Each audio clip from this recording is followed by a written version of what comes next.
Аз знам, че изглеждам обикновена. Средностатистическа жена на средната възраст, ще си кажа. Запазена, но обикновена. Сменям маска след маска. Една маска сутрин, докато изпращам децата за училище. Друга маска за мъжа ми. И между смяната на маски не остава време да се погледна в огледалото. Да разкрия истинското си лице. Онова, което никой не познава. От толкова време имам нужда да го изрека на глас. Да го изкрещя. Да го скандирам.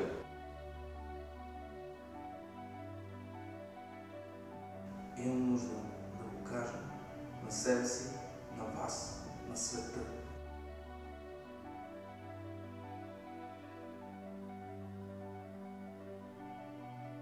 Аз съм извън.